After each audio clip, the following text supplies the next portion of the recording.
do have something new to talk about this week, of course. And, well, what that is today is functions. Yeah. So we've already been using some functions, so in some sense this is going to be familiar. The basic idea is that we can use functions basically to do single things in a program, to do some kind of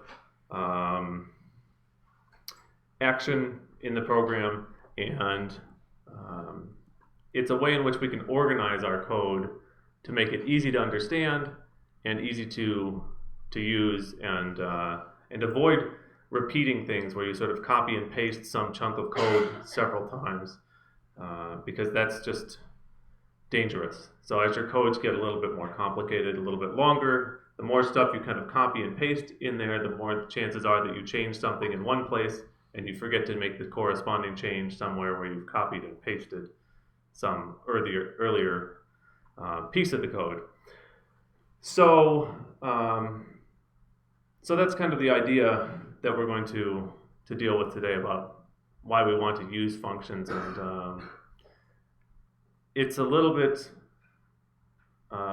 abstract in some ways, but we'll show you some examples that hopefully make it somewhat clear what a function is.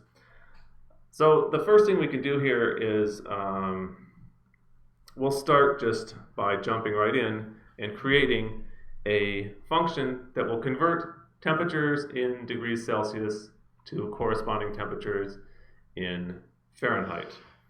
And the way that we do this is we start with this def statement, def, which indicates we're going to create a function. And in this case, we'll call it Celsius to Fahr, F-A-H-R. I'm not going to make you have to type Fahrenheit. And so you can see it shows up in bold here in the IPython console within Spider. And for this function, we're going to give it a single value. So in order to convert the temperature from Celsius to Fahrenheit, the function will expect that you give it some temperature that's in Celsius. So we'll make this variable name here temp Celsius.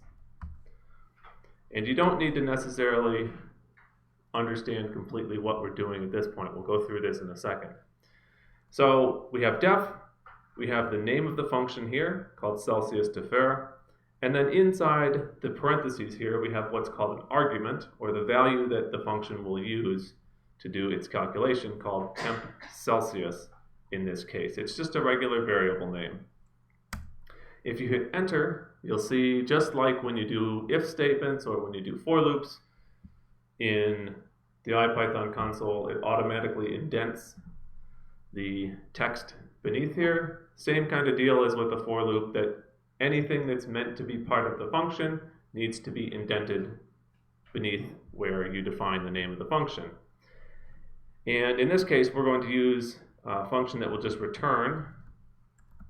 So that's another statement that just basically says what value the function should give when the user uses it. And it's going to return a value of 9 divided by 5 times temp Celsius plus 32, which is the way in which you convert a temperature in Celsius to Fahrenheit. So I hit enter 2 times, and if you've typed this in the same way that I've been typing here, you should see no error messages or anything at all written to the screen. So we have defined our function, and if you look on the lesson for this week, you can see a nice little image indicating the different pieces of the name of the function and how it's defined. I'll just review here quickly that we have this def statement, def, here to indicate that we want to create a new function. We have the name of the function that's given next, and just like a variable, you can give it whatever name you like. There are some limitations. Function names can't start with a number, for instance, but basically you can call it anything you could use for a normal variable name. And then afterwards you'll have some parentheses, and in most cases you'll have at least one variable value within the parentheses, that's the value you give to the function. You don't necessarily need to have a value in there. Like you could create a function that just does the same thing no matter what. It says, print hello, and you don't necessarily need a variable passed in there. But if you wanted to say hello and then your name, you might want to have a variable that would be your name here that's going to be used in the function. What the function calculates and what it will display when you use it is given by what's listed after the return statement. So return basically says, okay, after I'm done using my function, what value comes out? And here it does this calculation of 9/5 times temp Celsius plus 32 and returns that to the screen. So yeah, we can test it out, and we could say, for instance, that the freezing point of water, since we know that value in Celsius, might want to know what it is in Fahrenheit. And we could say that's equal to Celsius to var, F-A-H-R. And here, we're just going to give it a number, 0, or 0.0, it doesn't matter which one you do. And when you hit enter, okay, well, nothing happens. But we can print out something now. We could say the freezing point of water in Fahrenheit, F-A-H-R. Fahrenheit is, and what we just defined in our variable, freezing point.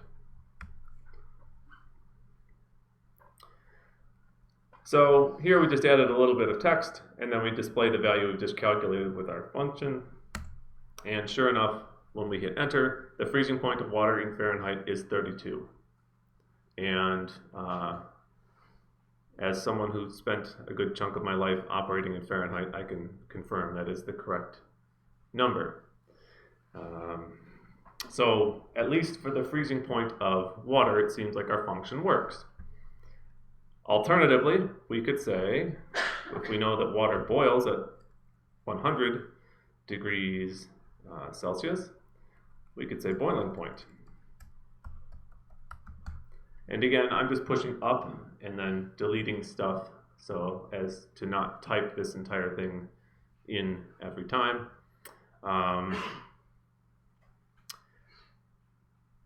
And so we could define boiling point this way. And if we look at the value of boiling point, we'll get some number there. Alternatively, we can use our function directly within the print statement. So here, where I printed out before that the freezing point of water is, in Fahrenheit, is blah, blah, blah, I'll just change freezing to boiling. And here, rather than using the variable I just defined called boiling point, I'm just going to use my function directly.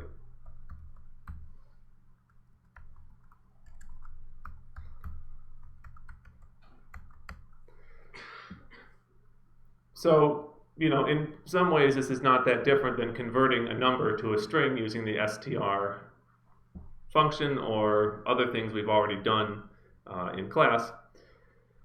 The point is that we don't necessarily need to print with a variable. We can print directly using the function itself. And if you do that, you should get 212 degrees Fahrenheit, the intuitive boiling temperature of water. Yeah.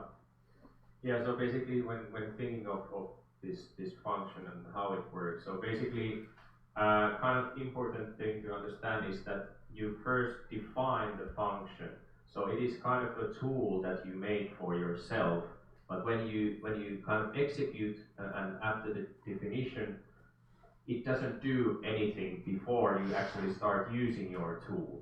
So this is kind of a thing how these things work. So you first define it, and then you do some stuff with it. So it doesn't produce anything before you actually execute the function and put some values into that. So that's kind of an important thing to understand. Yeah, and in some ways it's similar to something like creating a recipe to make some food. Yeah. You write the recipe, which is the list of instructions of what to do, but the food doesn't get made unless you put the ingredients in and follow the recipe. So here, we have to give a temperature in order for this thing to calculate some value for us. Otherwise, we just have essentially the recipe of how to do this conversion, but no number to use.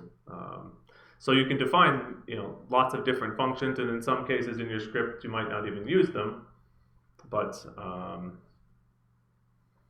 they're available to be used in that case.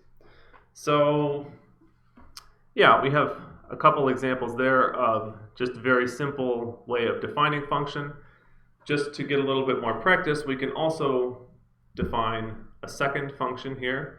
And in this case, we'll create one that will convert temperature in kelvins to degrees Celsius. So again, if we're going to create a function, we start with this DEF, the define statement.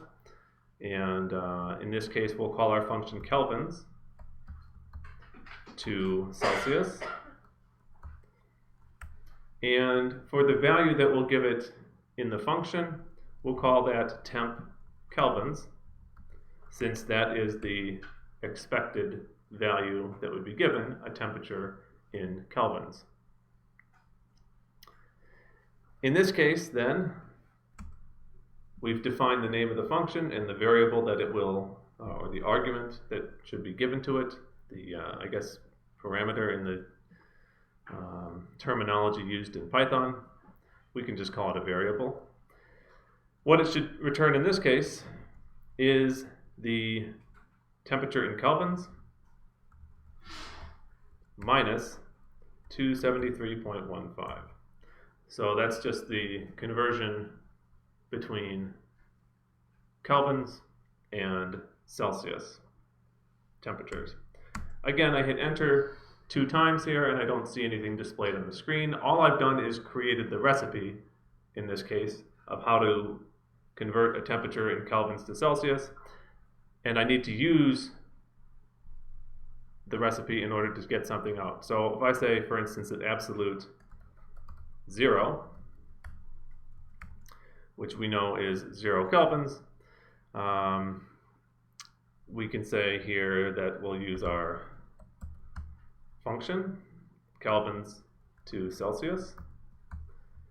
And just for the sake of showing you that you can do this, we'll list our temperature slightly differently this time, and we'll say temp kelvins equals 0. So the temperature 0 kelvins is absolute 0, and that's the temperature we want to calculate in Celsius. So here you can see that in this instance, we've actually included the variable name that the function uses in calling the function. We don't need to do that. We could just put 0 in there. There are some reasons for doing things this way. For instance, if you have several arguments, if you have several different variables listed here in the parentheses, sometimes it's helpful to actually know what those variables and the numbers you're giving represent. So if it's something like latitude, longitude, elevation, and you just see 3 numbers that if you're at 0 degrees latitude and 0 degrees longitude and at sea level, you'd have 3 zeros and you wouldn't necessarily know which 0 is the latitude or the longitude or the elevation in that case. Then in some cases you might have, for example, the latitude, longitude, elevation, then you might have temperature, moisture, and these kind of things. And your function might be so that it doesn't necessarily require having the temperature or moisture value there. So it can only operate with the 3 first values. So in those cases, it's really handy that you basically can specify the values for the first 3 ones and not to specify any values for the last 2 ones if you have specified some default values for those parameters in the function. That is something really common. Yeah, and it's something we'll probably see later in the course. I think at least in your part, using default values. I don't know that we'll see it in the quantitative geology. But the point here is that in some instances it's useful to list the variable name and what you're defining there. Things work exactly the same way. So now if we do our print statement and we say absolute 0 in Celsius, in degrees Celsius, is, and then we just list our absolute 0 variable. When we hit enter here, we see the expected value that absolute 0 in degrees Celsius is minus 273.15. So we can do things like that. Maybe we'll go through 2 other short function ideas here, and then we'll take a short break so that you guys can refresh yourselves before we get into dealing with saving functions in scripts and loading them. But let's do one more example here. Let's say we want to go from now temperature in kelvins to temperature in Fahrenheit.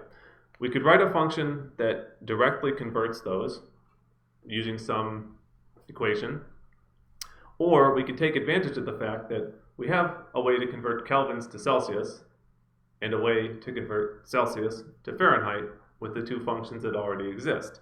So we can create a third, in this case called kelvins to Fahrenheit, and I have used the whole name in this case. And what it expects to receive, just like it did before, is something that is a temperature in kelvins. So again, def statement, name of the function, and the variable that the function is going to use.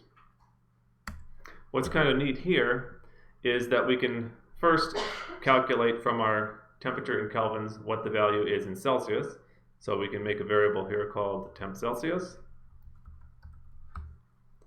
And we're just going to assign temp Celsius the value of the function kelvins to Celsius.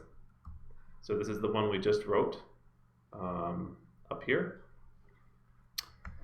of whatever temp kelvins is.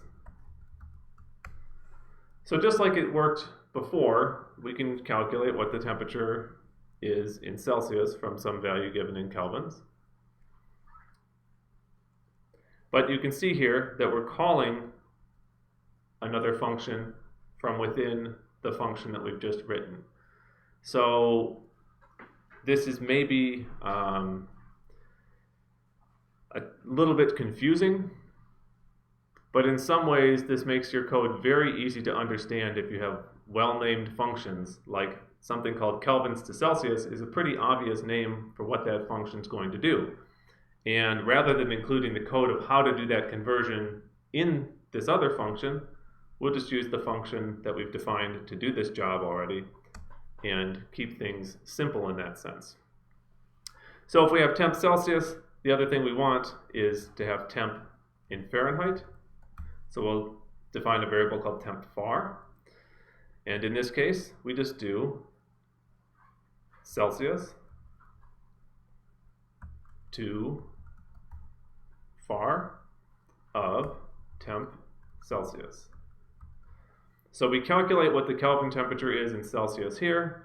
We then use this other function we defined as the very first one in the functions we've talked about so far to convert the temperature in Celsius to a temperature in Fahrenheit. And lastly, we've done these 2 calculations. We now need to say what should this function give the user back, and we can return in this case temp var. So that's the temperature in Fahrenheit that we expect to now hand back to the user. All right.